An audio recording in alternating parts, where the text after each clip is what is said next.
Bonjour, shalom, assalamu alaikum. C'est parti pour 15 jours. Les 7 candidats vont arpenter tout le territoire. Ils vont aller par Mont et par Vaux pour prêcher leur message de campagne. Nous allons les suivre durant cette campagne et nous allons en parler aujourd'hui au Club de la Presse. Mais il y a également des sujets de proximité que nous allons bien partager avec vous, avec les confrères déjà installés au studio. Ambroise Yao Ponjo, bonjour. Oui, ça c'est bonjour. Bonjour les auditeurs et auditrices de Radio Canal FM. Je voudrais profiter de cette occasion pour en appeler au ministre de l'Enseignement primaire et secondaire, M. Acha Tedi Afo, sur le cas des écoles de Ségbé et d'Akato. Parce que au niveau des écoles de Ségbé, je crois que il faut qu'il visite aussi ces deux écoles pour en savoir un peu plus. Le ministre a compris le message. Il va trouver le temps pour opérer cette visite-là lui-même. S'il n'a pas le temps, quand même, envoyer un de ses collaborateurs pour l'informer de la situation sur ces écoles et la solution à y apporter. Magloire Teko Kenvi, bonjour. Bonjour Sas Gaou, bonjour chers confrères autour de la table et bonjour à nos millions d'auditeurs et d'auditrices qui nous écoutent à travers le monde et plus particulièrement un auditeur qui nous écoute depuis Doha au Qatar, très religieusement d'ailleurs, il s'appelle Parfait Kasseignan, il est à Doha au Qatar, il nous écoute, bonjour à lui. C'est vrai que par la magie des ondes et de la technologie, nous sommes suivis à temps réel un peu partout grâce à l'application de Canal FM. L'occasion pour nous de saluer les deux techniciens qui nous accompagnent, Géraud Dakoucha et Victor Bekokou Michel Tomega. Maintenant, le trio qui va se compléter avec Ilom Atichogbe. Bonjour. Bonjour Sas, bonjour confrères en studio, bonjour à tous ceux qui nous écoutent en ce moment. Bonne chance à tous les candidats à la présidentielle du 22 février. Bon courage à tous les membres de la CENI qui auront la lourde responsabilité de suivre le processus, de conduire le processus électoral jusqu'à terme. Et puis, bon courage également aux membres de la Cour constitutionnelle qui auront à donner les résultats définitifs. Mais souhaitez bon courage à nous aussi, journalistes, qui allons couvrir tout le processus. Effectivement. Également aux gendarmes et policiers qui composent la FOSEP. Effectivement, à toutes les parties prenantes au processus, surtout les journalistes qui, dès aujourd'hui, seront sur tous les fronts ou sont déjà sur tous les fronts pour relayer les différentes activités des candidats à la présidentielle du 22 février. Merci. À l'endroit des 7 candidats, cette pensée du jour, c'est Martin Luther King qui a écrit, citation, « Tout le monde est important car tout le monde peut servir à quelque chose. » Tout le monde est important car tout le monde peut servir à quelque chose. Pour paraphraser, Baglois peut dire que tout le monde est important parce que la voix de tous les électeurs peut se révéler importante pour chacun des 7 candidats en campagne. Évidemment, et c'est d'ailleurs un message assez édifiant, n'est-ce pas, pour les hommes politiques, parce que la plupart des cas, c'est en ces moments d'élection qu'on connaît, en tout cas, la valeur des électeurs que nous autres nous sommes, parce que à ces temps-ci, vous l'avez dit en introduction, ils vont parcourir les villes, les villages, les hameaux les plus reculés, même là où on ne savait pas qu'il y a des Togolais qui vivent. Eh bien, nos amis politiciens iront cette fois-ci pour solliciter leur voix. Et c'est pour dire qu'en réalité, tout le monde est important. Autant les voix des Togolais de toute catégorie sociale sont importantes en ces moments de vote, autant les personnes là également sont importantes dans la vie courante et il faut faire avec. Merci. Je présume que cette émission sera vive, encore très vivante, lorsque, surtout à partir de 12h, nos amis vont entrer en ligne sur le 22 21 33 74 ou bien le 22 20 1968. Mais d'ici là, nous aurons beaucoup déblayé le terrain par vos articles et vos commentaires. Mais je voudrais qu'on fasse 3 pages de vues constatées qui portent sur notre environnement. Commençons par ce que le confrère Le Panafricain écrit à la page 2. Préfecture de Yotor, conservation de la biodiversité qui doit rimer avec écotourisme. Le Panafricain nous rappelle ce sous-projet communautaire dénommé Appui à la conservation de la biodiversité du complexe d'air protégé de Togodo ce sous-projet qui a été lancé le 31 janvier dernier. Et le journal nous rappelle que le sous-projet permettra de gérer et de conserver la biodiversité à des fins de recherche et de développement socio-économique, culturel, ce qui va occasionner l'écotourisme en vue de générer des ressources pour l'autonomisation des associations villageoises de gestion participative des aires protégées.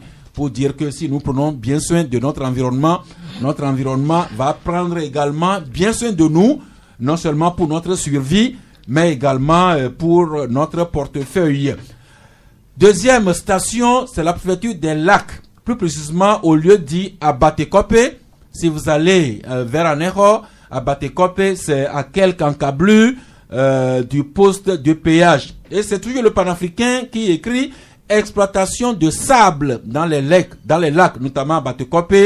L'entreprise africaine du commerce et de l'ingénierie ACI Togo qui crée un énorme drame environnemental dans ce lieu, écrit le panafricain. Donc creuser le sol pour trouver le sable, cela crée un trou à 100 mètres de la nationale numéro 2 en reconstruction. Et le panafricain écrit que par ce chantier de sable, la route nationale numéro 2 se trouve menacée, notamment pour son extension. Ces travaux également qui créent un lac artificiel, un petit drame environnemental. Ambroise, dans Yotor, on prend soin de l'environnement pour en profiter dans la lac et à Batekope, ce chantier de sable marin qui crée des problèmes et qui peut même mettre en danger la route nationale numéro 2. Oui, je crois que c'est effectivement un drame écologique qui se produit là actuellement et qui est relayé par les populations du milieu. Je crois que cette histoire d'exploitation de sable de fonds marins ou des rivières de certaines localités devient de plus en plus récurrent et ça date depuis l'interdiction de prendre le sable de mer. Et au même moment on voit des gros véhicules se charger des sables de mer jusqu'au jour d'aujourd'hui. Je ne sais pas à quelle fin. Ça veut dire qu'il y a certains qui sont autorisés à prendre le sable de mer, et il y en a d'autres qui ne sont pas autorisés et qui font une ruée vers les sables de rivières et des fonds des lacs. Aujourd'hui, on constate qu'il y a un drame qui se produit parce que la terre même qui est convoitée dans le sous-sol fait l'objet de cette extraction est une terre qui est exploitée par les riverains, et il y en a qui pêchent des poissons, il y en a qui utilisent l'eau pour boire. Donc ça devient d'abord un drame humanitaire et en plus un drame écologique qu'il faut à tout prix éviter. Et c'est une société béninoise dont on parle. Moi, je ne voulais même pas aborder le volet nationalité, mais je pense que même si c'est un Togolais qui exploite cela, à un moment donné, il faudrait qu'ils arrêtent. Merci. Nous sommes en croissance, nous avons besoin du sable pour construire nos maisons, nos services, nos bureaux. Mais le gouvernement devrait surveiller cela parce que ces chantiers de sable ont créé des problèmes. Allez à Zanguera, il y a des espaces inexploitables, et surtout, si je veux aller chez mes beaux-parents à Mission Tové, il y a un raccourci entre Zanguera et Mission Tové, oui. Mais vous ne pouvez pas pratiquer la voie là parce que les anciens chantiers de sable ont rendu le terrain vraiment invivable. Maintenant, un autre vieux constaté, je vous prie de prêter bien les oreilles, c'est un témoignage d'un auditeur qui s'est exprimé en hébreu. J'espère que vous allez bien écouter et bien suivre pour ce coup de gueule de cet auditeur qui porte sur les travaux du 4e lac dans la banlieue est de Lomé. Encore une fois, il y a certaines expressions crues, je m'en excuse, mais prêtez l'oreille, surtout Magloire, c'est vous qui allez nous commenter ça.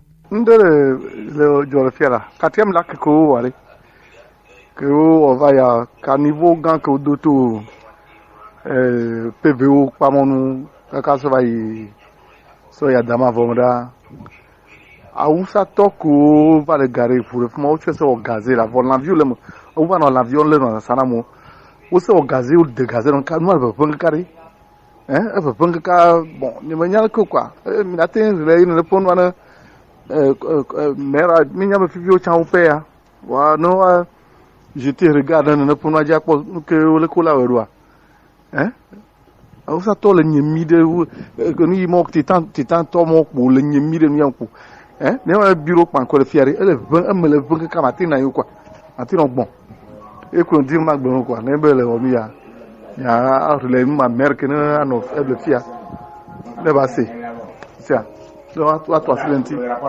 sinon c'est pas bien ou l'envie le me voit wala l'envie le mama amour assez sanamo ma ala va kamia bo parce que nous l'envie va fi couvrir ça la menyo à moi tu es au gazé pour les mini ne pas menya pourquoi nous aurons une famille là ori tout ce gazé de quoi ça les gens. Merci encore une fois, toutes nos excuses pour certaines expressions vraiment crues.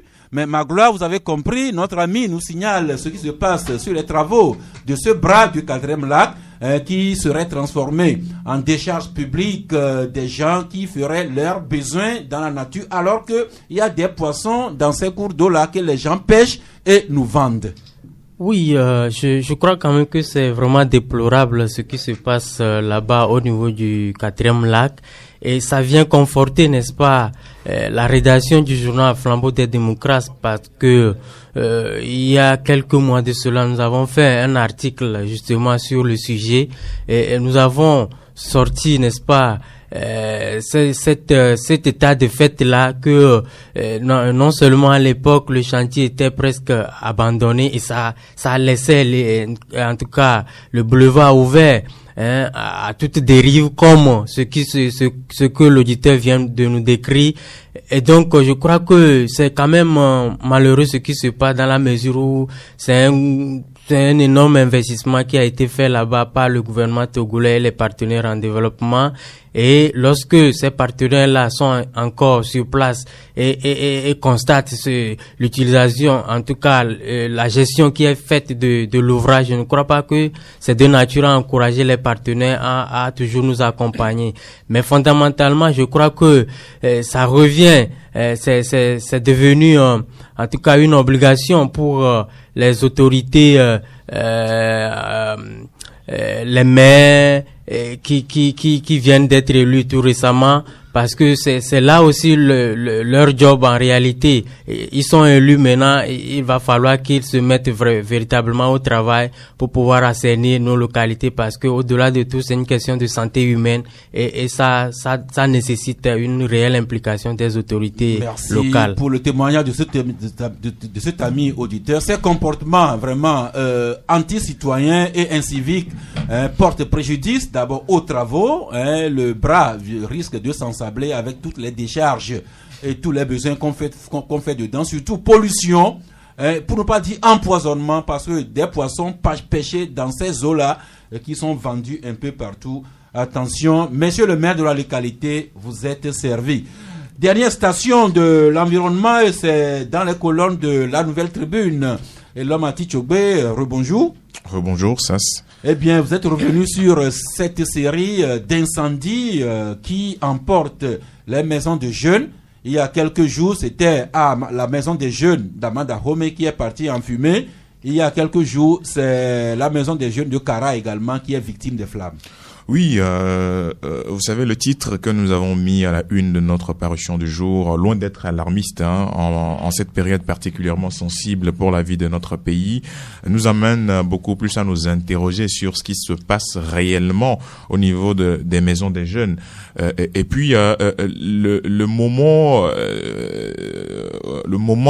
dans lequel nous sommes, c'est un moment particulièrement sensible, comme je l'ai dit tantôt, et ce qui se passe là mérite qu'on s'y penche, parce que vous savez, il y a de cela quelques jours, on a posé la première pierre de la reconstruction du grand marché de Lomé, incendié en janvier 2013, un incendie d'origine criminelle selon les premiers rapports que nous avons eus au niveau du gouvernement, et on s'apprête à inaugurer le nouveau marché de Kara, qui a été reconstruit. Et c'est dans cette période-là. Suite également à un incendie. Et dont nous ne savons pas encore les suites les causes et les suites judiciaires. En 2013, toujours en janvier. Et on en était là, et lorsque, pendant qu'on pose la première pierre de la reconstruction d'un marché incendié, on nous signale le 19 janvier un incendie à la maison des jeunes d'Ama Dahomey. Jusque-là, il n'y a pas de problème. On peut croire, bien évidemment, qu'il s'agit d'un incendie accidentel, quelque chose qui pourrait se passer dans n'importe quel édifice, dans n'importe quel bâtiment. Tenez-vous bien, le bilan, c'est 3 bureaux incendiés, partis en fumée, des matériels bureautiques et ainsi que d'autres matériels. Quelques jours après, c'est-à-dire le 3 février 2020, on nous signale dans la maison des jeunes d'une autre ville du Togo, qui se situe au nord, à 420 km de la capitale togolaise, qui est Kara. On nous signale l'incendie de la maison des jeunes de Kara. Bilan, 3 bureaux incendiés. C'est presque le même chiffre. Matériel de bureau incendié. Bon, finalement, qu'est-ce qui se passe? Comment est-ce qu'un incendie accidentel peut produire le même bilan? 3 bureaux. D'abord, des matériels bureautiques enflammés et calcinés.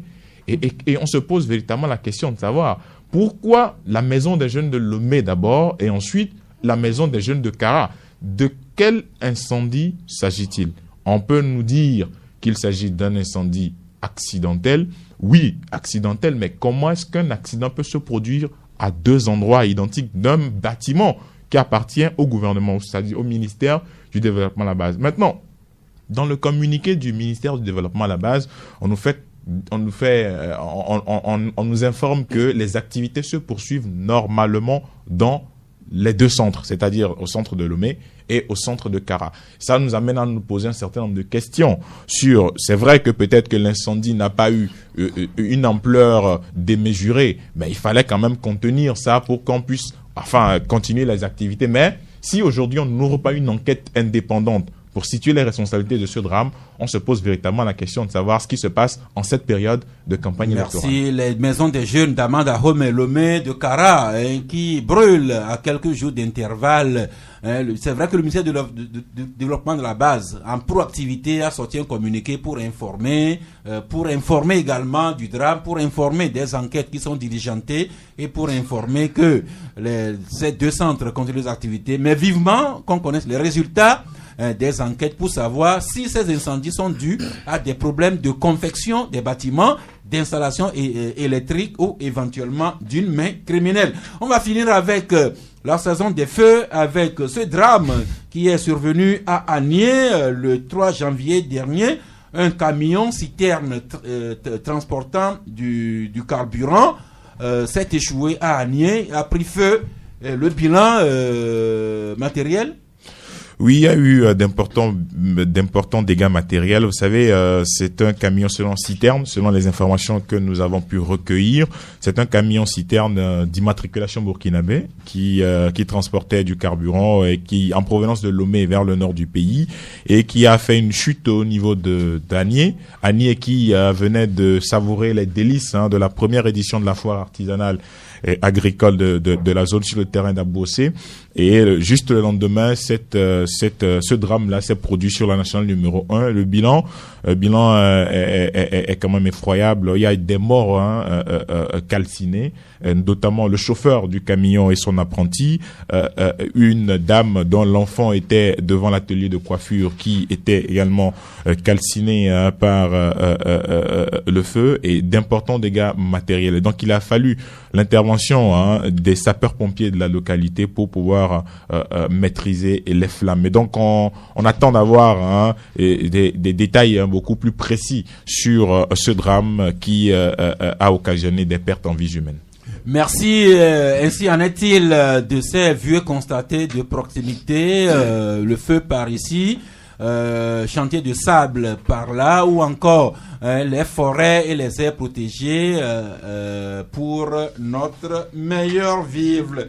Ceci étant, nous pouvons à présent lancer le long chapitre préélectoral avec la campagne électorale qui est ouverte depuis ce matin à 0h.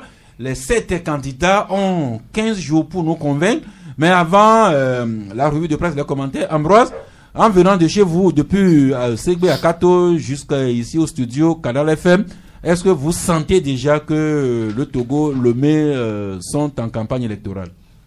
Non, je n'ai rien senti, en toute sincérité. J'ai vu l'affiche de Jean-Pierre Fabre au niveau d'Avenou. Une affiche à grandeur moyenne. C'est le seul élément que j'ai su percevoir au travers de mon véhicule. J'en ai aussi vu les posters également de Jean-Pierre Fabre sur la clôture du CHU. CHU le Métoko. Oui, donc pour des mouvements d'engins, de véhicules annonçant une campagne ou de foule, je n'en ai pas vu, en toute honnêteté. Je n'ai pas vu. Mais je me dis que c'est juste, ça fait trop matinal, au point de voir dans les premiers jours, dans ce premier jour, les agglutinements ou des bains de foule liés à la campagne. Mais vous ne serez pas surpris de voir dans les rues, d'ici quelques heures, le démarrage effectif de la campagne. Probablement. Donc je disais que j'ai également vu des affiches moyennes de Jean-Pierre Fabre sur la clôture, côté ouest du CHU le Métoko. En descendant un peu, il y a un poster géant en bleu-blanc, vous devinez, donc au bord de la lagune de Boka. C'est bizarre qu'on badigeonne maintenant les écoles primaires publiques en bleu-blanc. Je parle de poster géant. Oui, moi, j'ai dit que même les écoles publiques sont badigeonnées. Merci. Et bien maintenant, la revue de presse avec Togo Matin qui met à sa manchette campagne électorale, top départ pour les opérations de charme. Ouara les vainqueurs en parle aussi. La campagne électorale qui a démarré depuis les premières heures de ce jeudi 6 février. Autre journal, Écho du Pays nous le rappelle aussi, la campagne électorale a démarré aujourd'hui.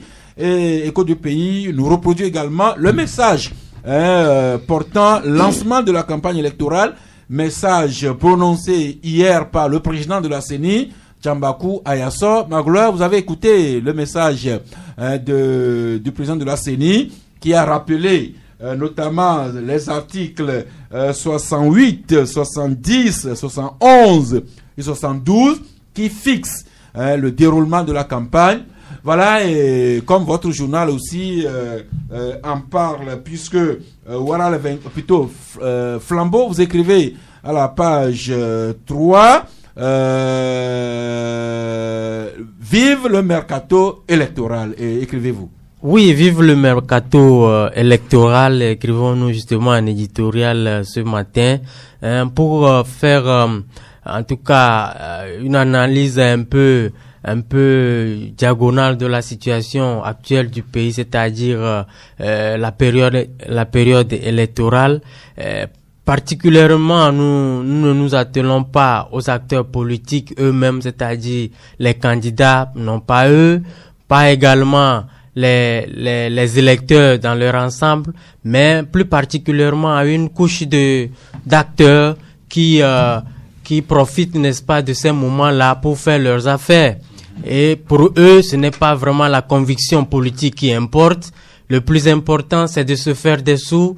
Et là, vous allez les voir, ils sont au devant des meetings, ils sont dans les villes, dans les villages pour motiver des gens à voter tel ou tel candidat. Mais en réalité, quand vous les abordez de façon individuelle et en aparté, ils vous diront en réalité qu'ils profitent du moment là pour faire également leur saison. Donc c'est un peu cette analyse-là que nous voulons ressortir à travers notre éditorial, que les campagnes électorales, les périodes électorales constituent, au-delà du fait que les candidats vont sillonner tout le pays pour proposer leur projet de société, parce que c'est de ça qu'il s'agit, au-delà du fait que les populations, les électeurs attendent de pied ferme les candidats avec l'espoir d'être mis au parfum du contenu, de la substance de leur projet de société. Mais parallèlement à ces deux composantes, on note également une troisième qui est là rien que pour faire ses affaires. Ce sont les professionnels des campagnes électorales. Il y a ceux qui érigent les apatames, qui font la sono. Il y a nos amis les émigrants qui sont les premiers dans les caravanes. Et par les passés, on les a vus dans les caravanes de tous les candidats. Il y a également des groupes folkloriques, les chorales, pour ne pas dire les artistes de la chanson, les orchestres que les candidats vont solliciter. Il y a également ceux qui disent, les agents publicitaires qui ont les panneaux d'affichage un peu partout dans le pays. C'est la belle saison. Oui, justement, l'anecdote, c'est que nous avons abordé quelques-uns et ils nous ont un peu déroulé leur agenda durant les 2 semaines qui arrivent. Et vous allez voir que c'est prometteur parce que dans la semaine, on couvre pas moins de 4 ou 5 candidats et pour cette semaine, et l'autre semaine, ça varie avec quelques 6-7 candidats. C'est pour dire que, comme je l'ai décrit auparavant, il y a certains qui y vont par la conviction, mais d'autres, ils sont là carrément pour faire leurs affaires. Vive le mercato électoral. Et cela nous amène... C'est du business. C'est que j'ai remarqué aussi, habituellement, au cours de la présidentielle, vous allez voir, surtout, les gens ne manquent pas d'imagination au niveau des associations qui sont proches du pouvoir. Il y en a même qui n'existaient pas sur le plan légal, mais qui par enchantement, deviennent plus nombreuses. Le mouvement de soutien à Fanya Simbesi, mouvement de la jeunesse à la non-violence. Surtout quand tu entends non-violence, là, c'est clair que c'est le business, c'est le butos.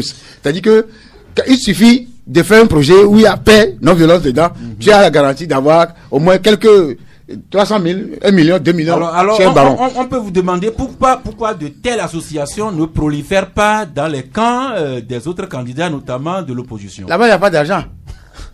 Là-bas, il n'y a pas d'argent. Et ce n'est même pas le fait d'avoir de l'argent pour le faire. C'est-à-dire que c'est le moindre mal pour certains qui ont aujourd'hui à profiter de la situation. Et le pouvoir, certainement, le fait sciemment, et peut-être à bonne raison, de galvaniser les gens à travers cette situation. Ils savent très bien qu'ils n'ont pas de soutien du côté où ils vont, mais les situations sont là quand même. Et l'homme, avant de lâcher un mot, l'argent. Et l'argent va beaucoup intervenir dans la campagne électorale. L'État, même en inconscient, qui a débloqué un fonds, 500 millions, dont 60%, doivent être déjà débloqués, répartis entre les 7 candidats. Eux-mêmes, ils ont leur fonds de campagne et sillonner le territoire, les véhicules, d'abord acheter ou louer les véhicules, mettre du carburant dedans, recruter des agents de campagne, les payer, tout ça a du prix. Et peut-être qu'au cours de la campagne, on va faire des cadeaux. Mais il y a l'article 72 du code électoral que le président de la CENI a pris le soin de rappeler hier et que je nous rappelle. Pendant la durée de la campagne électorale, sont interdites les pratiques publicitaires à caractère commercial par voie de presse, de radiodiffusion et de télévision, les dons et libéralités en argent ou en nature à des fins de propagande pour influencer ou tenter d'influencer le vote, l'utilisation des biens ou moyens d'une personne morale de droit public, d'une institution ou d'un organisme public aux mêmes fins. Alors, on va voir de quels moyens disposent les candidats. Est-ce qu'un candidat utiliserait des biens publics à sa campagne personnelle? Est-ce que des cadeaux, des promesses plus ou moins mirobolantes seront faites aux populations? Oui, je pense qu'on va écarquiller les yeux, on va bien ouvrir les yeux pour constater le respect de cette disposition, notamment l'article 75 du code électoral, rappelé par la Commission électorale nationale. 72, voilà. Excusez-moi, rappelé par la Commission électorale nationale indépendante. Bon, c'est vrai qu'aujourd'hui, les 7 candidats bénéficient d'une 40aine de millions de francs CFA dans le cadre de l'appui de l'État au candidat à la présidentielle, mais de toutes les façons, chaque candidat qui postule ou bien qui a fait acte de candidature à l'élection présidentielle du 22 février a son fonds de campagne a son budget par rapport à ce qu'il entend faire sur le terrain comparativement à ses ambitions. Donc nous on va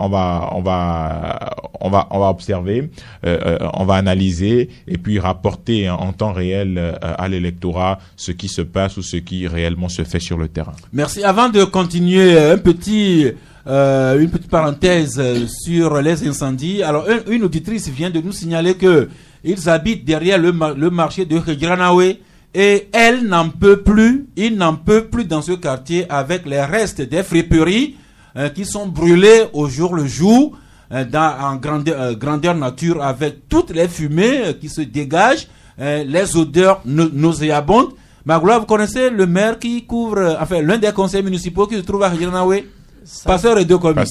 Oui. Très bien. Donc, nous attribuons ce phénomène-là, les restes des articles de marché que les gens brûlent comme ça dans la nature au marché de Regranawe. Le conseil municipal de la localité devrait s'y intéresser.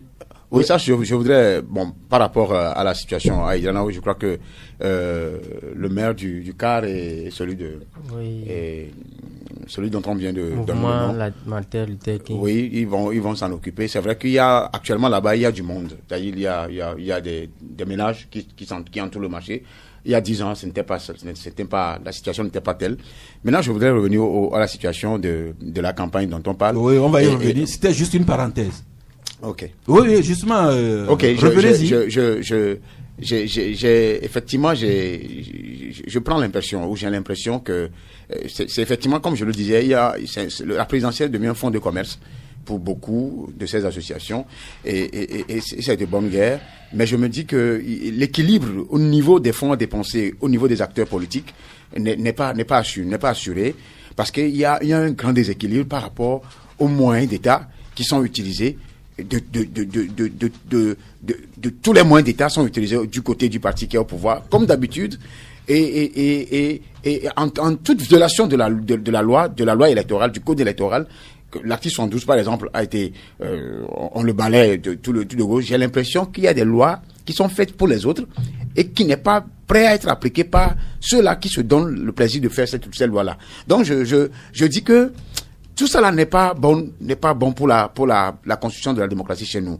Si on a des lois et que certains sont obligés de respecter la loi et qu'il y a d'autres lois que les mêmes personnes qui l'ont faites ne respectent pas, je suis vraiment désolé parce que c'est le Togolais qui en bénéficie en dernier ressort.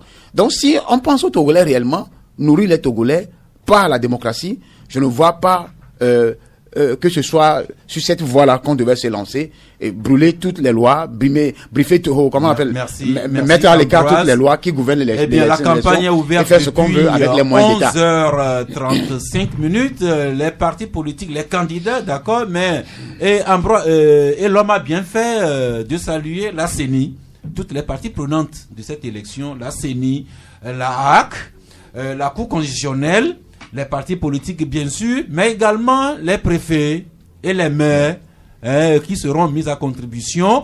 Il y a également la sécurité avec notamment la FOSEP. C'est ce que vous faites si bien quand Flamme des démocrates nous rappelle que les forces de l'ordre et nous journalistes, nous sommes déjà fin prêts pour cette élection. Écoutez, vous n'êtes pas sans savoir que la presse les agents de sécurité, disons-le comme cela, les forces de défense et de sécurité sont deux composantes assez essentielles, n'est-ce pas, dans la bonne tenue d'un scrutin.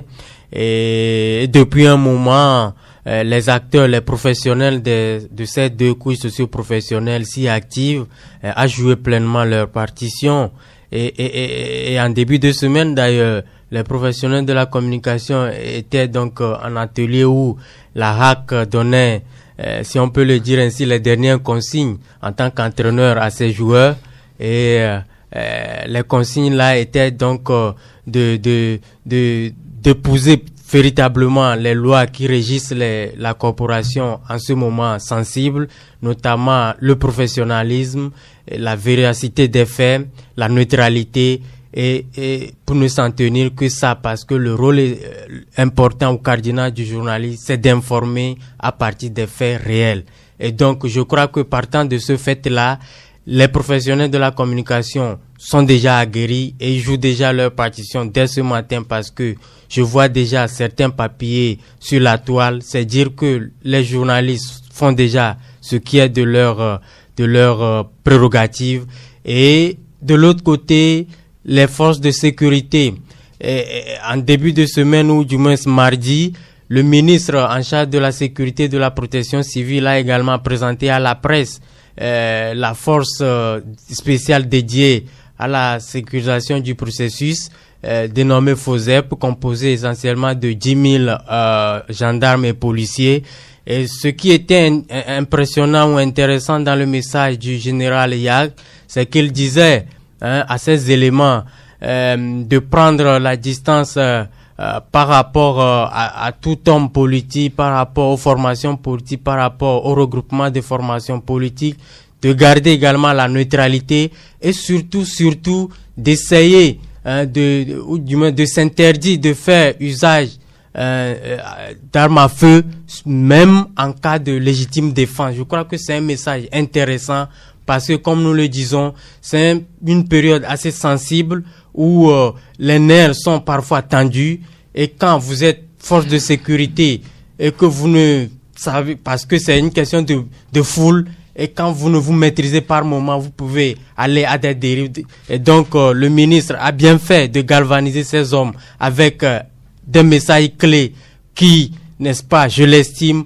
vont pouvoir amener chaque élément de cette force-là à jouer pleinement leur partition. Mais ce qui est intéressant, c'est que au niveau de la HAC, que ce soit au niveau de la HAC ou au niveau du ministère de la Sécurité, le message essentiel qui est encore lancé, c'est que il va falloir que les forces de l'ordre et la presse travaillent de façon et comment vous appelez ça, de façon en partenaire complémentaire, en complémentarité, parce que le journaliste sur le terrain, s'il est couvert par la sécurité, c'est qu'il est confiant de lui-même et il fera un bon travail. De même que le journaliste essaiera de faire comprendre aux électeurs, aux populations, que l'agent de force qui est là, il n'est pas là contre vous, mais il est là pour vous. C'est vrai, le Mati Tchogbe, que depuis les élections législatives de 2007 jusqu'à ce jour, que ce soit les FOSEL ou bien les FOSEP, les forces de sécurité, notamment gendarmes et policiers, nous ont donné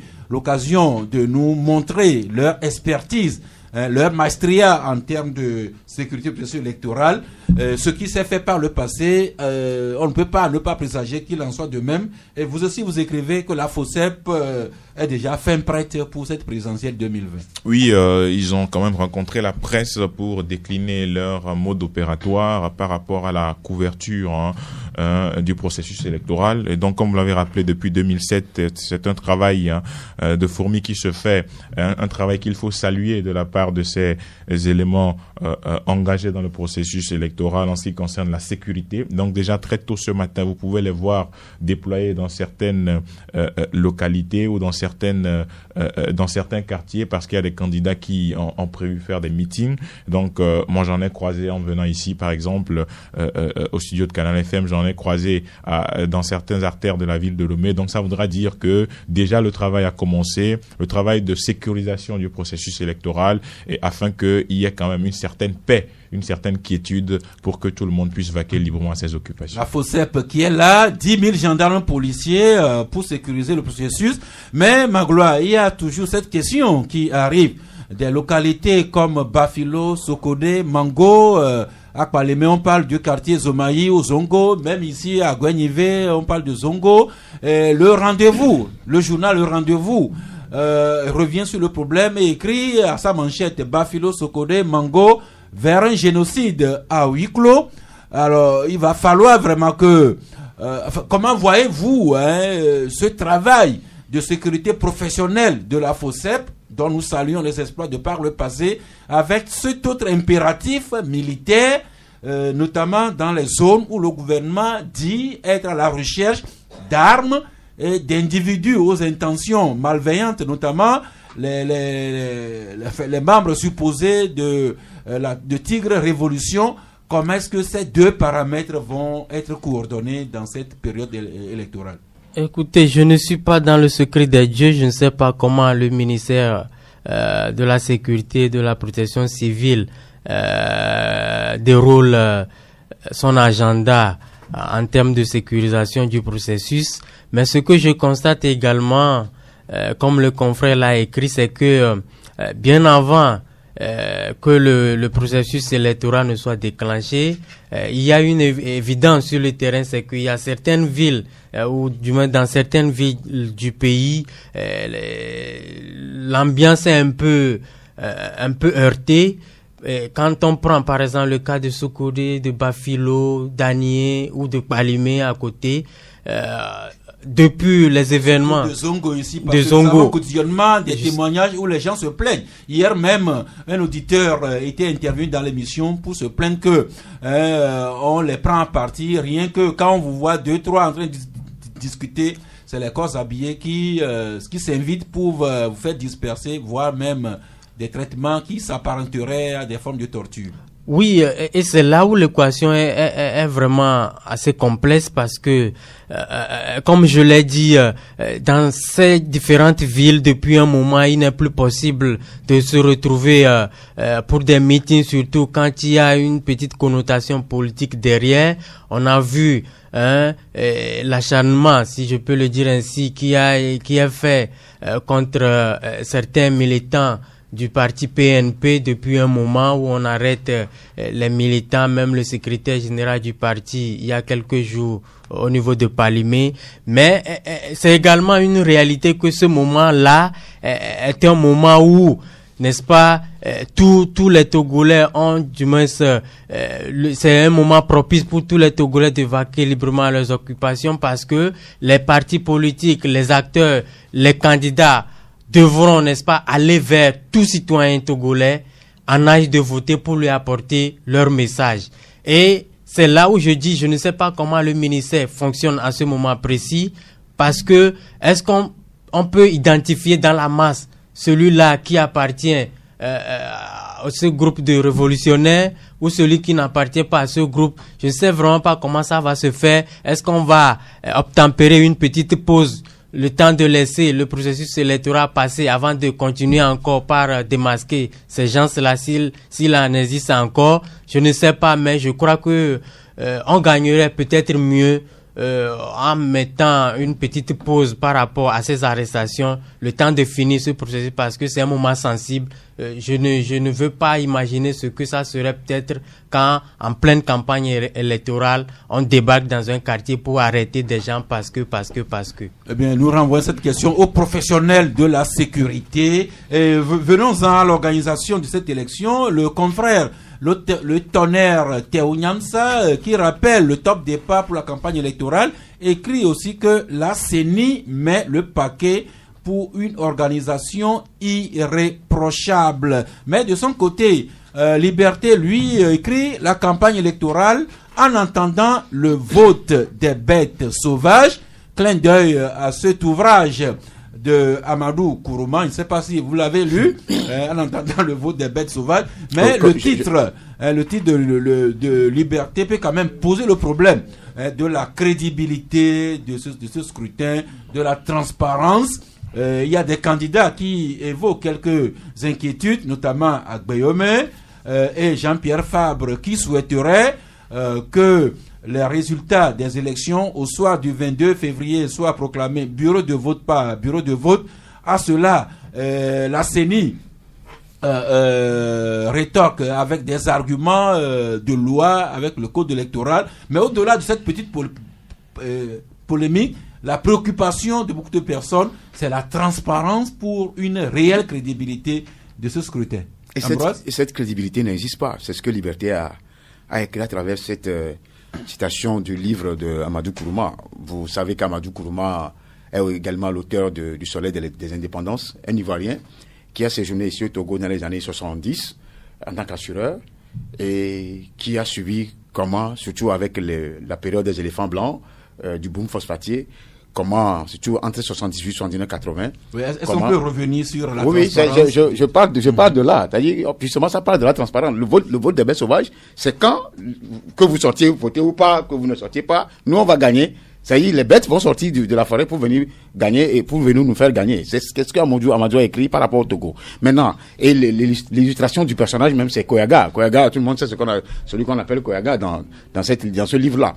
Donc, c'est clair que les jeux sont déjà pipés. On ne peut pas avoir une CENI totalement acquise au pouvoir avec au moins 15 personnes sur les 17.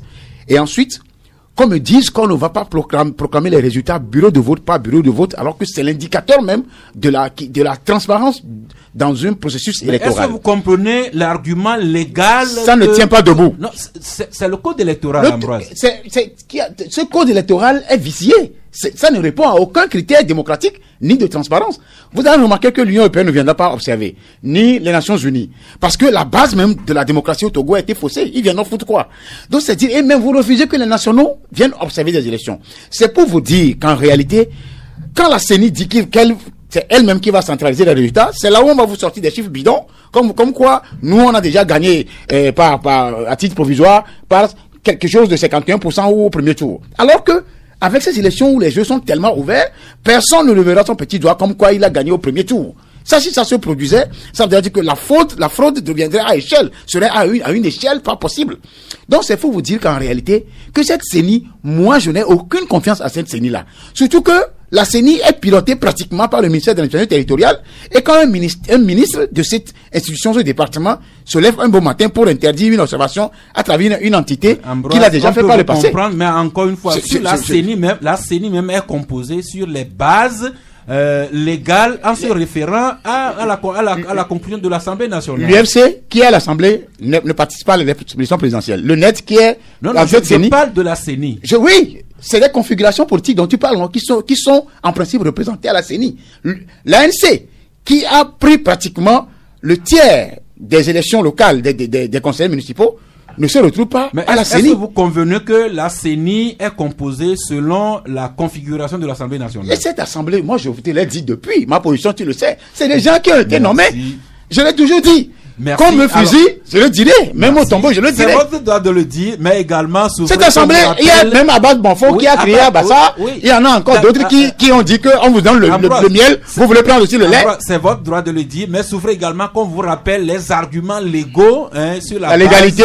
Elle est très très fragile devant la légitimité. Alors sur la transparence, il y a également ce que le panafricain dit. Le panafricain qui ne fait que rappeler les propos d'un candidat comme Fabre qui dit, citation, les conditions de transparence et d'équité ne sont pas encore réunies, mais Fabre est candidat quand même à cette élection. Et au-delà, nous sommes seulement au tout premier jour de la campagne officielle, mais il y a un certain pessimisme qu'on sent dans les rangs de l'opposition. La preuve, Liberté qui écrit ce matin, au Togo, Faure Gnassingbé élu avant même le scrutin. Alors, et l'homme, est-ce qu'un tel titre comme ça, avec des discours que les gens tiendraient, n'amènerait pas à semer un peu le manque de dynamisme dans les troupes proches des opposants? Bon, en fait, nous sommes journalistes et tant que le processus électoral n'a pas donné ses résultats officiels, en tout cas personnellement, moi je ne peux pas m'aventurer à faire à faire des affirmations gratuites. Toutefois, je peux faire des pronostics pour pouvoir évaluer les chances de victoire des uns et des autres. Et ce qu'on constate sur le terrain aujourd'hui, Ambroise a parlé tout à l'heure de transparence, d'équité, d'égalité du processus électoral, du scrutin. Ce qui est souhaitable, c'est vrai, c'est tout ce qu'on souhaite pour le Togo, que le processus électoral soit transparent, soit équitable. Voilà. Maintenant, par rapport aux résultats issus des bureaux de vote. Et moi, jeudi dernier, j'avais insisté dessus. Je reviens sur ce sujet. Je dis la dernière fois qu'il y a 6 candidats de l'opposition en course pour le scrutin du 22 février 2020. Maintenant, si un candidat voudrait s'assurer de la transparence des résultats issus des bureaux de vote, il s'organise avec 7 délégués qui seront représentés dans chaque bureau de vote. Je ne sais pas pourquoi les gens font fi de ça. Si un candidat à la présidentielle 2020 a quand même des délégués déployés sur le terrain, le candidat déploie les délégués dans chaque bureau de vote, dans les 9383 bureaux de vote disponibles sur toute l'étendue du territoire national. Et au soir du 22 février, le candidat en question s'organise pour pouvoir rassembler les procès-verbaux de chaque bureau de vote à travers ses délégués. Et ce n'est qu'à cette seule condition qu'un candidat peut véritablement s'assurer de la transparence du scrutin en disant que oui, on m'a volé ici, on m'a pas volé là. La CENI a donné des résultats qui sont contraires aux résultats qui sont inscrits sur les procès-verbaux en ma possession. Et donc, si on fait tout autre débat en dehors de ça, ça relève de l'utopie. Parce que chaque candidat aujourd'hui sait qu'il doit déployer le nombre des délégués proportionnellement au nombre des bureaux de vote qui sont disponibles sur l'ensemble du territoire national. Donc, j'estime, parce que depuis longtemps, ça a été le talon d'Achille des candidats de l'opposition. C'est vrai qu'en 2010, on était passé au niveau de César, je sais pas si c'est en 2010, pour pouvoir saisir le matériel de compilation des résultats à l'époque, et les procès-verbaux, mais en tant que candidat de l'opposition, je pense qu'il faut que ces candidats s'organisent pour que demain, ils ne crient pas à la fraude sans preuve. Parce que cette fois-ci, il faudrait qu'il y ait des preuves de tous les bureaux de vote afin que l'opinion puisse véritablement s'assurer de votre victoire ou des fraudes qui pourraient y avoir à l'issue de ce scrutin. Cela nous amène éventuellement au contentieux électoral et ma gloire. La Cour constitutionnelle qui a les prérogatives de connaître le contentieux électoral et de proclamer les résultats définitifs. La Cour constitutionnelle a beaucoup travaillé ces derniers temps. D'abord, pendant 3 jours, ils sont retrouvés en interne pour s'approprier les textes électoraux et ils ont fait un séminaire ouvert à d'autres personnes, dont les partis politiques, les candidats et nous les médias. Et à ce niveau-là, la Cour constitutionnelle a rappelé les modalités de saisine de la Cour constitutionnelle pour introduire des recours éventuellement. Donc cela rejoint et complète le développement de l'homme anti-Chogwe.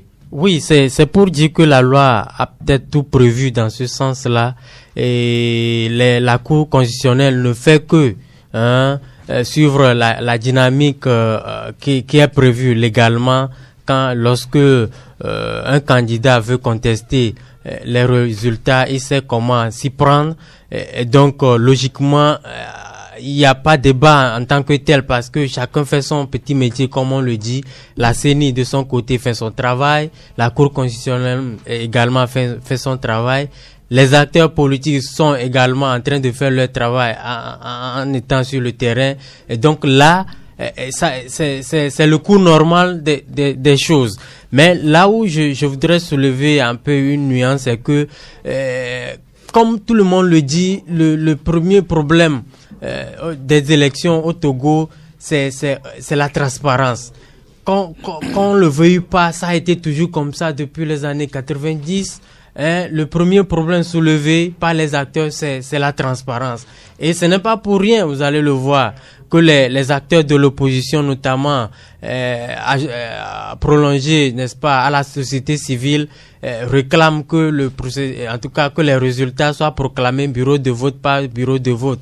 Et ça exprime vraiment leur inquiétude par rapport en tout cas aux résultats vrais qui devraient sortir, n'est-ce pas, en tout cas les résultats que la CENI ou la Cour constitutionnelle allait donner en dernier ressort soient véritablement ceux issus des urnes. Et donc c'est là où le problème se situe en réalité. Je comprends également que de l'autre côté on dira que force doit être donnée à la loi parce que le code électoral a déjà prévu comment est-ce que la compilation des résultats se fera jusqu'à la proclamation. Mais si de l'autre côté on insiste également sur la proclamation du scrutin bureau de vote par bureau de vote, c'est que de l'autre côté les gens ne sont pas aussi confiants par rapport au système qui est en place. Mais je crois que à défaut d'avoir ce qu'on a, on peut s'organiser. Parlant justement des acteurs de l'opposition, les candidats en liste, ils peuvent s'organiser à leur niveau pour pouvoir avoir les éléments qu'il faut pour pouvoir attaquer les résultats que donneront et la CENI et la Cour constitutionnelle. Si tant est que les résultats que les candidats ont à l'origine ne sont pas les mêmes que ce que donneront la CENI et la Cour constitutionnelle. Et ça, j'ai constaté tout récemment que certains des candidats, notamment les candidats Jean-Pierre Fabre, les candidats Gogué, les candidats Oulu, et voilà, je crois que ils étaient 4. Ils étaient 4. Ceux qui ont convenu de mutualiser leurs énergies et ressources. Justement, parce Fabre, Oulu, Gogué. Il me semble que Dr Kouessan non, plutôt Tchassona, voilà. Mais aussi avait donné son accord. C'est ce que oui, mais il n'a pas participé. Il n'a pas participé. Donc, le reproche qui est fait depuis des années à l'opposition, c'est qu'on n'arrive pas à avoir un délégué dans tous les bureaux de vote.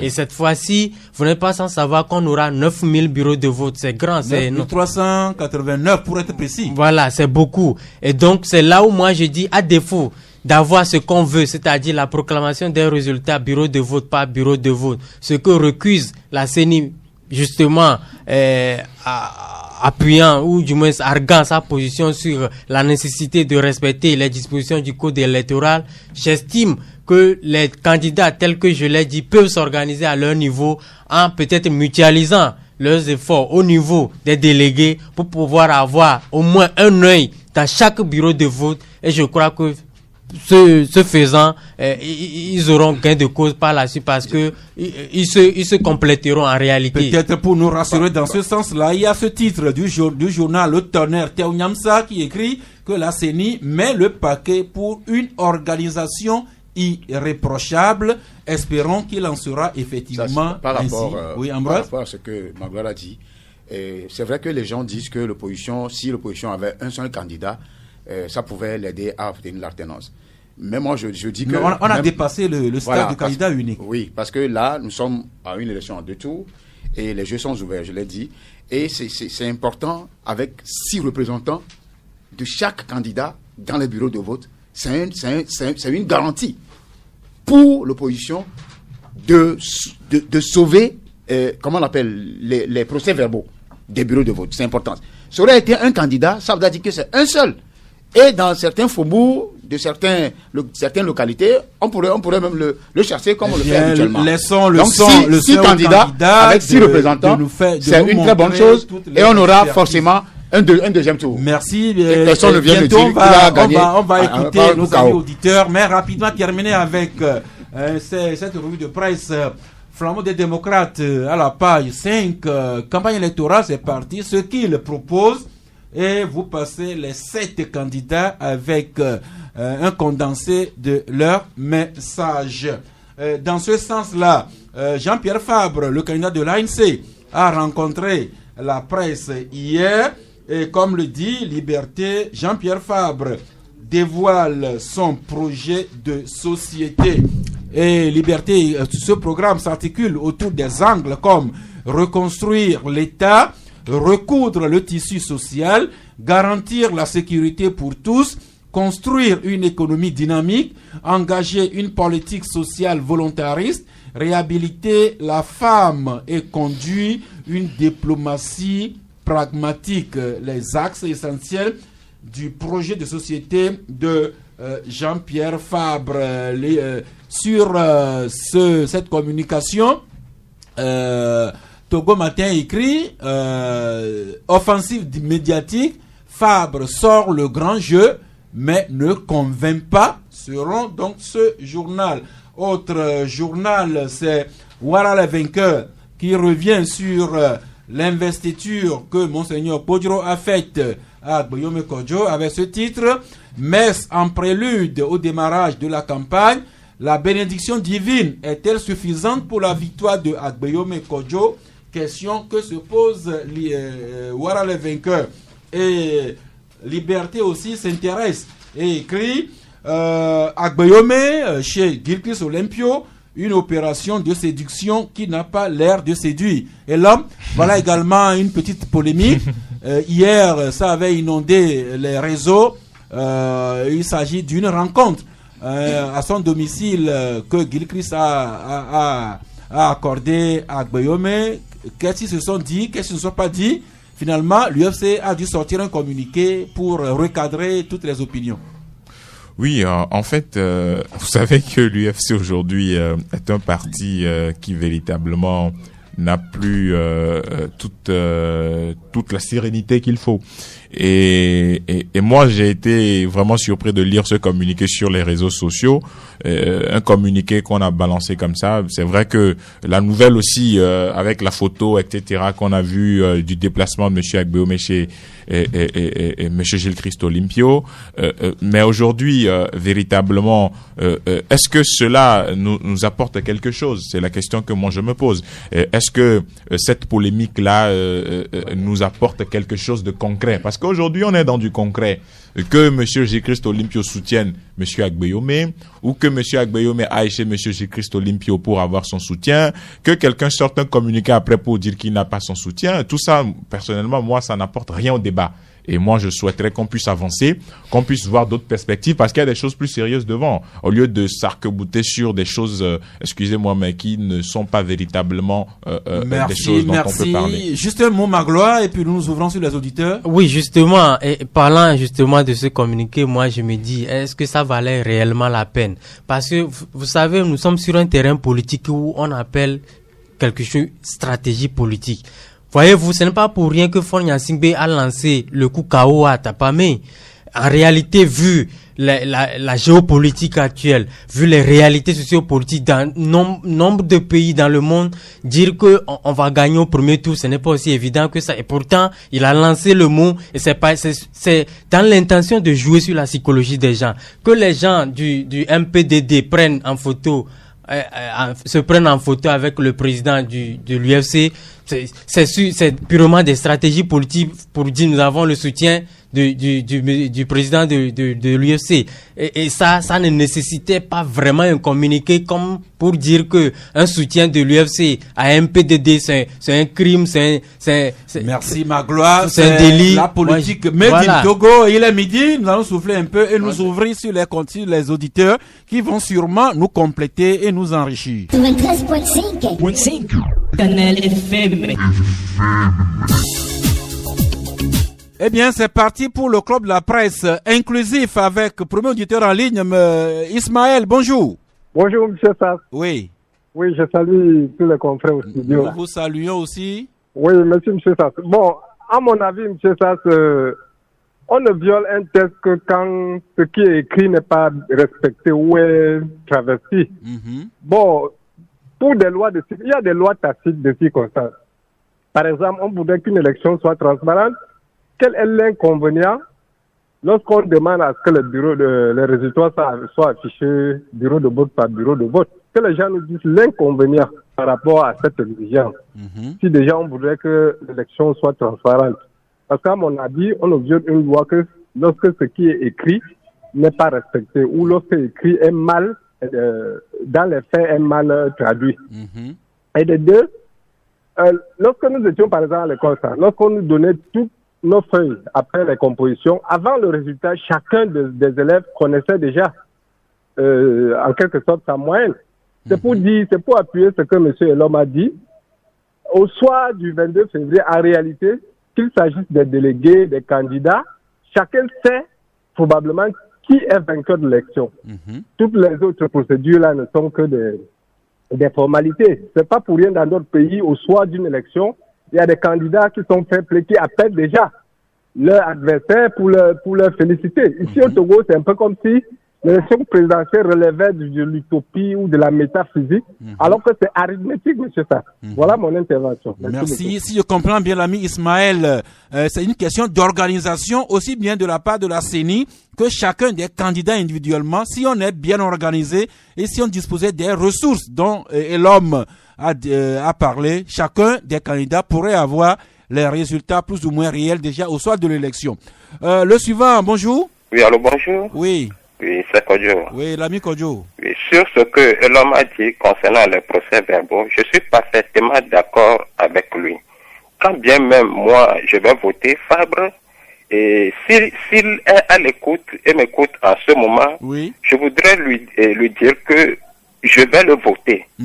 Mais s'il se hasarde après les élections en venant encore dire qu'on nous a volé, je serai le premier à le critiquer. Cette fois-ci, il n'a qu'à faire tout possible pour nous fournir les procès-verbaux. Sur ce que M. Ambroise aussi a dit concernant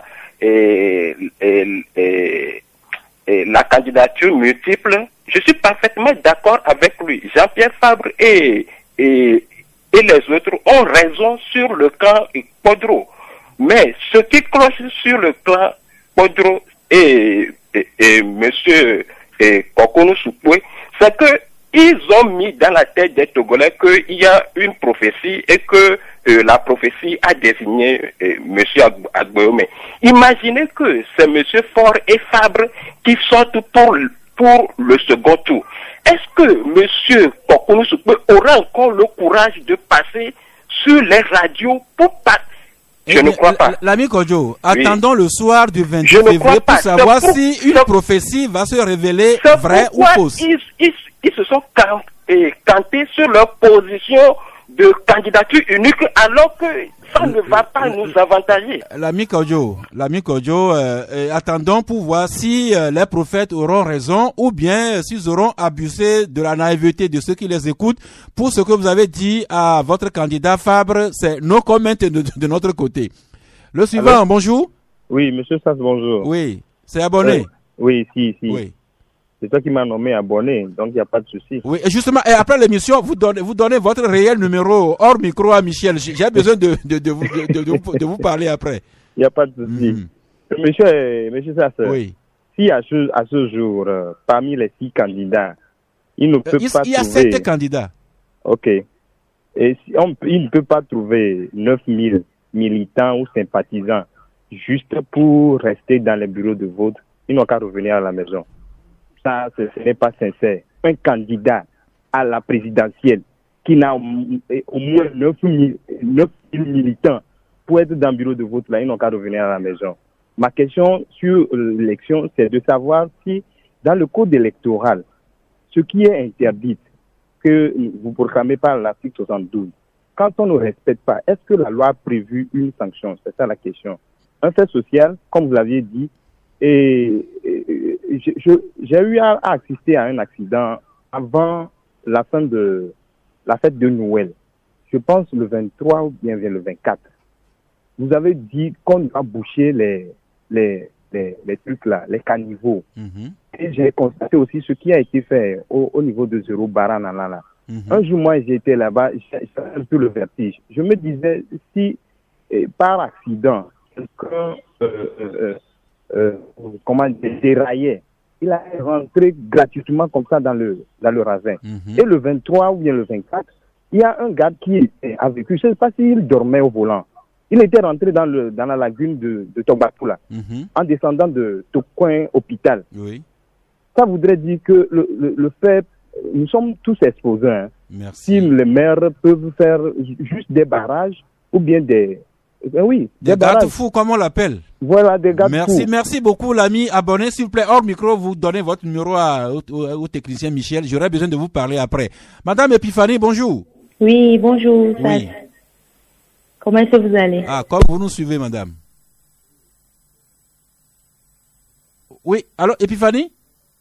Oh là là, pour une fois que nous avons une dame en ligne. Et si Madame Epiphanie nous écoute, ou bien si quelqu'un nous écoute, qu'on lui dise d'insister pour revenir. Magloire, en entendant le prochain auditeur, les auditeurs s'adressent maintenant directement à leur candidat. Vous avez écouté l'ami Kodjo et puis l'ami abonné aussi. Oui, vous n'êtes pas sans savoir que nous sommes en période de campagne électorale et c'est le moment propice pour les électeurs d'échanger directement avec leur candidat. À défaut de les avoir sur le terrain, je crois que c'est ce qu'ils essaient de faire à travers les ondes de Canal FM et on peut pas le leur interdire. Merci. Le prochain auditeur déjà, Michel.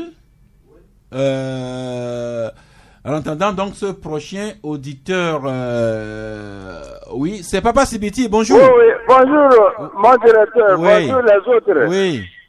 Bon, je n'ai rien à dire, c'est pour vous féliciter. Merci. Pour ce que vous venez de dire, que d'attendre si c'est la prophétie qui aura raison, ou c'est les autres. Vraiment, ce pays-là, il faut que ton père dise que il ne comprend plus, parce que d'un côté les opposants, divisés. Et ils soutiennent et le prêtre qui soutient l'autre, il crée une zizanie entre les opposants et notre président Agoyome, et l'autre qui est comme le premier larron, lui l'attend. Merci beaucoup. Merci Papa Sibiti. On m'annonce que Madame Epiphanie est revenue. Bonjour. Oui, bonjour ça. Oui, Madame. Oui, juste dis bonjour à tes collègues qui sont avec toi. Magloire et l'homme et Ambroise. Oui, bonne chance aux différents candidats. Oui. Et j'aimerais aussi m'adresser à certains de vos confrères journalistes. Ils viennent des fois sur les plateaux, c'est comme si ils nous mettent la peur dans le cœur, surtout à ces moments sensibles. Oui. Et Dieu veille sur le Togo. Merci beaucoup. Bien des choses à vous et bien des choses à ma belle famille de Haroté, Akoumapé et Vogan. Merci Epiphanie. Il y a justement, Magloire voulait savoir si vous êtes madame ou mademoiselle. C'est madame. Ah, Magloire, vous êtes servie. C'est madame. Et plus précisément, je vais vous appeler, c'est beau-frère, je crois. Beau-frère, à Tagan ou bien à ta vie? C'est à Tagan. Eh bien, Magloire a l'information devant tout le monde. Au revoir. Eh bien, le suivant, comme il vit, bonjour. Bonjour, monsieur Sass. Oui. Vous avez parlé du fumier de Khedjana, oui. Oui, les restes des articles du marché qui sont brûlés et qui indisposent les riverains. Et vous avez interpellé monsieur Decomi. Non, disons tous les élus communaux de la localité. Et comme c'est lui dont le nom nous est venu en mémoire. Ouais. Comme on ne lui a pas laissé le marché, il peut intervenir et le déchet du marché. Je ne sais pas. C'est lui qui est conseiller municipal. Il doit savoir les travaux qui relèvent de ses prérogatives. Merci beaucoup. Dis-moi bonjour, Ambroise. Vous-même, vous le dites. Ambroise, l'ami comme il veut vous salue. Bonjour. Oncle. Oui. Comment vous allez? Je vais bien. Hein?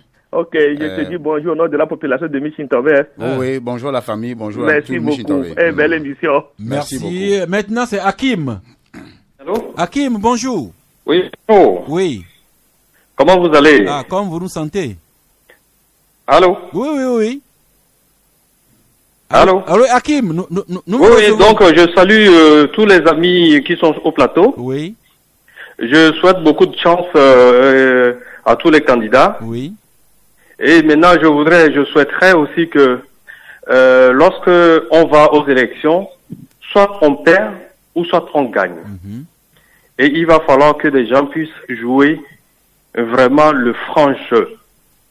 Que lorsqu'on proclame quelqu'un vainqueur, l'autre se lève là et l'appelle tout doucement et le félicite et même participe à ce que le travail du prochain président puisse se passer tranquillement et que le Togo se développe.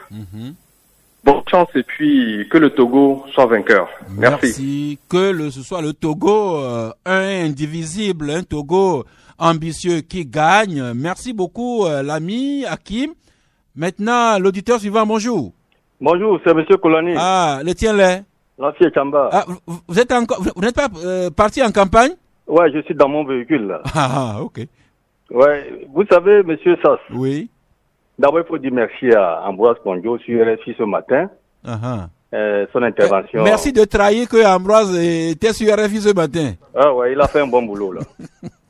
Oui, qu'est-ce que nous allons dire? Seulement, j'ai voulu passer par votre antenne pour assurer les gens du Niger qu'ils vont être des opposants prochainement. Ils n'ont qu'à le mettre en tête. Ouais, c'est important. Ok. Le changement est là. Oui. Cette fois-ci, ils vont faire passation de services et puis tout se passe bien. Mais seulement, nos éléments ont commencé par avoir certains problèmes au niveau de Pagouda là. Oui, dans la Ils n'ont Bina. qu'à libérer. Ouais. Les gens ne veulent pas, les gens du Nil là, ils pensent que ça appartient à UNI. Non. Ils n'ont qu'à libérer le terrain. À ce niveau-là, il faut que les membres de votre équipe de campagne contactent la FOSEP et pourquoi pas le préfet et le maire de la localité pour se faire faciliter l'accès au territoire. Même les militaires n'ont qu'à comprendre que c'est un jeu. Hein. C'est dans les unes que ça se joue. Moi, j'ai voulu que les militants comprennent que c'est un jeu. Tout le monde va aller faire la campagne. Et puis, dans les unes, celui qu'on a voté, ils sortent là. Oui. Il ne faut pas qu'on se querelle. Ce n'est pas bon. Les tensions, ce n'est plus la peine. Merci. C'est le 21e siècle. Mais toutefois, j'ai voulu, c'est pourquoi je dis, il faut qu'il y ait un deuxième tour. Et pour que les gens du Nil commencent par sentir qu'ils doivent laisser pour que l'apaisement arrive. Donc, vous êtes optimiste que votre candidat sera qualifié pour le second tour? Ouais, avec le chef de l'État, M. Agboyome, c'est clair. Ok, les autres candidats apprécieront. Non, ils seront obligés de faire bloc avec nous, c'est déjà entendu, on s'est entendu pour ça, c'est pas un problème. Merci beaucoup. Merci. Je rappelle, pour ceux qui ne le sauraient pas, que Kolani, l'ami Kolani dit ouvertement rouler pour le candidat Agboyome. Oui, le suivant, oui, bonjour. Johannes. Oui. Je roule également publiquement pour le candidat Agboyome. Ah, vous êtes de l'écurie Agboyome? Tout à fait. Ok. Premier point, j'aimerais évoquer 2 points. Premier point, c'est par rapport à cette campagne qui est lancée. Oui. Et depuis on dirait même que la pré-campagne était déjà plus chaude dans certaines parties que la campagne qui s'annonçait elle-même. Et je me dis, c'est en ce moment que la Cour des comptes devait être plus vigilante. C'est plutôt en ce moment qu'elle est bizarrement très silencieuse. Et je me pose des questions. À ce niveau-là, la Cour des comptes assure un peu ce qu'on appelle le service après-vente. C'est bien après que la Cour des comptes établit justement les comptes. Et après, on n'a jamais rien su. Ah oui. Toutes les élections qui sont passées. Oui, mais la Cour des comptes n'est pas dans l'actif. Maintenant, est-ce que c'est la CENI? Si on a des éléments à reprocher à tel candidat, à tel candidat, à quel niveau doit-on se plaindre? Là, je ne saurais le dire s'il y a une voix autorisée pour nous éclairer. Oui, parce qu'avec tous ces moyens qui sont déployés, bon, je ne voudrais pas citer un parti, mais nous voyons tout ce qui se passait dans les... Johannes, et si vous nous parliez plutôt de votre écurie? Non, moi je parle en général. Je n'ai pas appelé pour parler de mon écurie. J'ai appelé pour faire un constat. Merci. Voilà. Deuxième point. À chaque fois qu'il y a élection, on constate qu'il y a coupure d'Internet. Je ne sais pas dans quel article de la loi c'est signifié que l'Internet doit être coupé le jour du vote. Et je pense que les journalistes doivent être les premiers. Parce que c'est également un outil de travail pour vous. On coupe l'Internet, je ne sais pas à quoi ça, comment on appelle ça? Quoi ça se résume? Johannes, je ne sais pas quel est le sens de ça. Vous savez, l'Internet, c'est notre premier outil de travail. Nous allons y revenir. Le temps qu'on reçoit rapidement, c'est Kofi. Ah, il est parti. Je crois que c'est Kofi. Oui, Kofi, peut-être qu'il va revenir. On va clôturer par lui. Michel, vous le balancez directement? Si c'est Kofi. Il est pas. Alors, c'est Kofi qui est de retour? Sandro, bonjour. Allô? Oui, Sandro. Oui, bonjour. Bonjour à vous. Oui, bonjour le plateau. Oui, et nous souhaitons une bonne campagne pour tous les candidats. Merci. Et surtout, nous demandons à la CENI de jouer au franc jeu, d'être au centre et de ne pas avoir de parti pris pour un tel ou un tel candidat. Seulement de nous donner ce qui sortirait réellement des urnes le jour de l'élection. Oui. Nous attendons que ces résultats reflètent réellement ce que le peuple togolais avait fait. Merci. Et le choix serait respecté si c'est le vrai que nous proclamons. Merci à vous, Kofi. Merci à vous, à toutes ces personnes qui ont pu entrer en ligne, qui nous complètent, qui nous enrichissent. Et là, Jobé, vous ramassez les interventions en 60 secondes? Oui, je pense que les interventions, c'est beaucoup plus sur le processus électoral. Et comme on l'a dit sur ce plateau aujourd'hui, qu'on dise qu'on voudrait les résultats bureau de vote par bureau de vote, revient à placer des délégués bureau de vote par bureau de vote. C'est la même chose, hein. Que la CENI proclame bureau de vote par bureau de vote, revient à dire que les délégués nous rapportent les procès-verbaux bureau de vote par bureau de vote. C'est des choses différentes. Non, si je suis candidat et que j'ai les procès-verbaux bureau de vote par bureau de vote, ça voudra dire que... Si on ne s'est pas brûlé, justement. Oui, bon. Ça s'est passé au César. Oui, je l'ai rappelé ici. 2010, je l'ai rappelé. Mais c'est pourquoi je dis, on ne va pas répéter les mêmes erreurs. On ne va pas refaire les mêmes erreurs. C'est-à-dire que les gens sont beaucoup plus aujourd'hui aguerris. Ils ont tous les outils pour ne pas retomber dans les mêmes erreurs. Si vous centralisiez en 2010 des résultats quelque part, on est venu ramasser les PV, vous n'allez pas retourner en 2020 sur les mêmes lieux pour centraliser les mêmes PV. Mais développer d'autres stratégies. Une opposition, un homme politique, c'est aussi une question de stratégie avant avant une question de moyens. Et donc, si vous avez la stratégie, au Bénin, qu'est-ce qui s'est passé avec Patrice Talon? Vous savez, moi, je vais pas dire ce qui s'est passé. Quand on voulait centraliser les résultats, le candidat Patrice Talon avait ses moyens de centralisation des résultats. Et c'était pas un lieu où on venait quelque part, où on ramassait tout. Il avait fait à son époque. Donc, je pense que l'opposition aujourd'hui peut tirer des leçons de ce qui se passe. Fait plus que 60 secondes. Dans la sous-région. Non, mais je voulais continuer avec ce que disait l'homme. Parlant justement de stratégie, moi j'ai eu à écouter par exemple le candidat Agbeyoumé qui disait que lui il a en projection l'installation d'un centre de compilation dans un pays de la sous-région. C'est pour dire que qui veut aller loin. L'élection se joue quand même au Togo. Bien évidemment, mais quand les gens ouvrent leur centre de centralisation et que les forces de l'ordre débarquent pour détruire, le cas il est là, 2010. Et donc on ne va pas le lui en vouloir. Et c'est une manière pour lui aussi de protéger ce qu'il est en train de compiler. Et donc, on attend de voir. Mais, je crois qu'un auditeur a fait allusion à la coupure d'Internet. Je vous assure que les premières victimes, moi, je dirais que c'est nous, les hommes des médias. Parce que hier seulement également, il y a eu une longue coupure autour de 21h jusqu'à au-delà de minuit. Nous, on avait été victimes, on a souffert de cette situation. Et je constate tout simplement que depuis qu'on a cédé, n'est-ce pas, nos Togocom à nos amis malgaches, c'est ce plan indigeste-là qu'on offre aux Togolais. Je ne sais pas si c'est fait sciemment. Certes, on nous donne des bonnes raisons parce il y aurait eu coupure au niveau du Portugal et tout. Mais quand ça se succède, encore à un moment aussi sensible que celui que nous traversons, c'est dire que les signaux ne sont pas trop bons. Si c'est vraiment une défaillance technique, va falloir que le gouvernement revoie son partenaire malgache pour lui dire ce qu'il est en train de faire, ce n'est pas bien parce que certains esprits commencent déjà à nourrir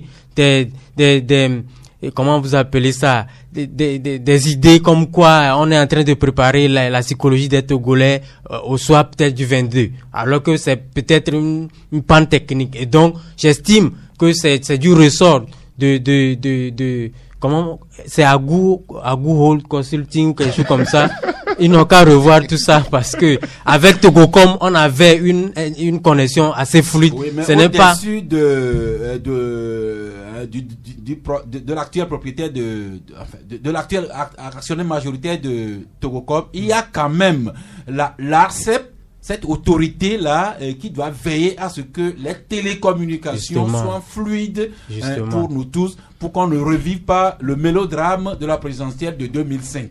Oui, Ambroise, 60 secondes pour... Oui, quand on parle de la...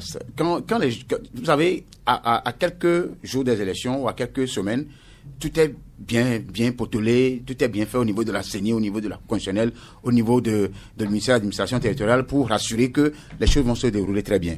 Sauf que les choses se compliquent le jour même de l'élection, le soir et au lendemain. D'abord, on procède à la coupure de l'Internet. On nous prévient déjà avec la coupure d'hier et celle de l'autre passé pour vous dire que, en tout cas, ça a commencé. Ce n'est pas aujourd'hui qu'on a coupé. Pour pouvoir éviter que les gens d'ici certains résultats qui vont aller à l'encontre de ce qu'eux, ils auront à fabriquer. Ça, c'est un. De deux, et ça donne l'impression que, moi, ce n'est pas une peur, mais je m'inquiète parce que c'est l'impression que tout se fait à vase clos, quoi. Pour nous sortir un chiffre qui ne reflèterait jamais ce qui est sorti des urnes. Et je dis que personne ne lève pas son petit doigt qu'il a gagné au premier tour. Avec ce jeu très ouvert. Laissons le soin à la CENI de nous rassurer par la transparence du scrutin et que les résultats soient proclamés. Et en citoyen, nous avons quand même l'obligation de nous plier à ce que les organes habilités nous auront dit. Carton de fin d'émission, Magloire Teko Kenvi. Pas de carton, mais je souhaite que tout se déroule normalement et que la paix règne dans mon pays, le Togo. Amen. Ambroise Yao Konjo. Bon, moi, mon carton, je voudrais juste demander aux Togolais de se mobiliser, de se lever comme un seul homme, de prendre leur carte et d'aller voter. Dieu est en haut, ça pouvait faire basculer la chose à tout moment. Dieu aussi est en bas. Dieu est partout. Non, je dis quand il est en haut, c'est lui qui voit tout. Non, Dieu est partout. Ça a un sens. Okay. Donc, pour que les gens, tout le Togo se lève pour aller voter. Vous exhortez tous les Togolais à aller se mobiliser. Oui. Merci. Et là, Mati Chogbe. Carton rouge à Togocom. C'est vrai que j'en ai pas parlé, mais il faut qu'on arrête. Il faut qu'on arrête. En tout cas, le nom qu'il y a, c'est toujours Togocom, je crois. Il faut qu'on arrête de nous baratiner avec les communiqués vides de contenu, comme quoi il y a un câble au Portugal, en Italie et tout. La dernière fois, il y a eu coupure Internet, mais les réseaux sociaux, WhatsApp et Facebook n'ont pas fonctionné, mais le mail fonctionnait. Le mail travaillait. Telegram travaillait. C'était avec quelle connexion? Mais il faut qu'on arrête de nous baratiner. On n'est pas né de la dernière pluie. Carton rouge à Togocom pour les tests de coupure qu'ils sont en train de faire sur la ligne. Merci. Et pour terminer, ce que nous rappelons à l'endroit de tous les candidats, c'est Martin Luther King qui a écrit que tout le monde est important car tout le monde peut servir à quelque chose. Tous les Togolais que Ambroise appelle à aller voter, tous les Togolais sont importants pour chacun des 7 candidats. Et pour nous tous, Togolais, encore une fois, je rappelle cette exhortation à la paix de nos pères évêques qui se sont inspirés de Romains, chapitre 2, verset 18, pour dire, pour autant que possible, et pour ce qui dépend de vous, vivons en paix avec toutes les Togolaises et tous les Togolais. C'est fini pour aujourd'hui. Nous nous retrouvons demain vendredi à 11h si Dieu le veut et Dieu le voudra bien.